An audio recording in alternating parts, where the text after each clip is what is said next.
Today we had a really long day.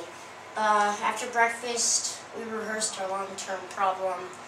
Then after lunch, we saw the NASA theater experience. We supported CMS teams by videotaping and cheering on schools.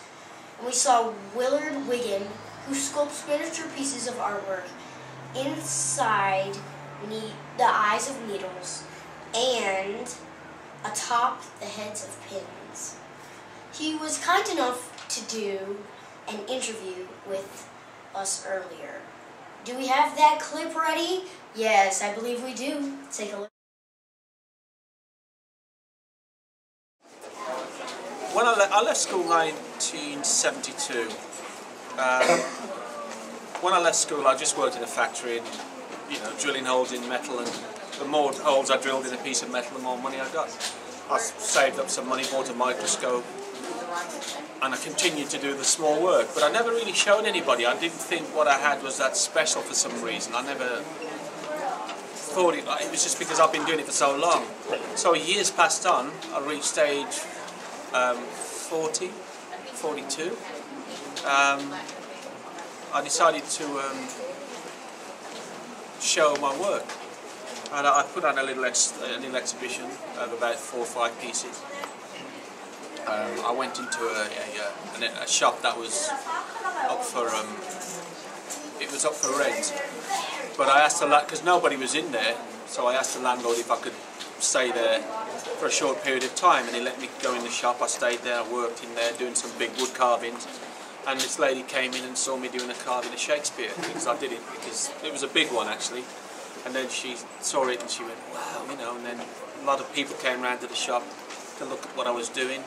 And then I had a journalist come round to see me, and the journalist said, we need to do a story on you, which I did.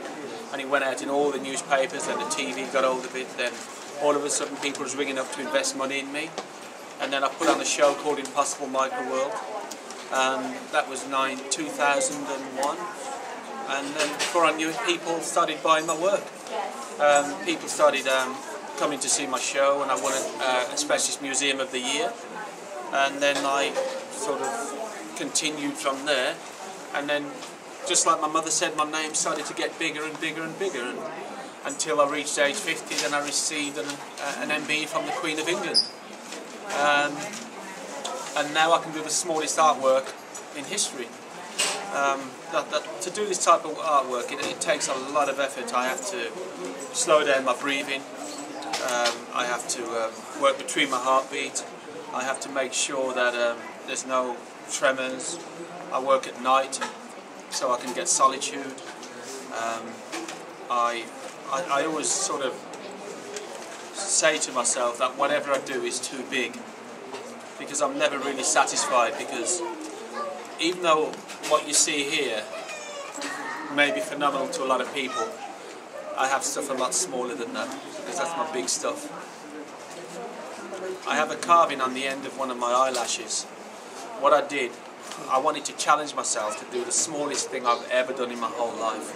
So what I did, I got a magnifying mirror, and I looked into the magnifying mirror, and it magnified my eye. I took a pair of tweezers and plucked out the finest eyelash I could find.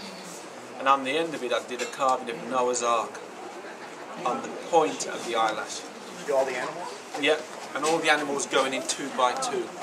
And they're all walking up the eyelash, and that's a lot smaller than anything in here. Now that was just me challenging myself. So everything I did, my mother was telling me my work was too big. Wow. So even though my mother passed away, I looked up and I said, Mom, is that too big? Children, can you thank our Mr. Wiggins for this? Thank you.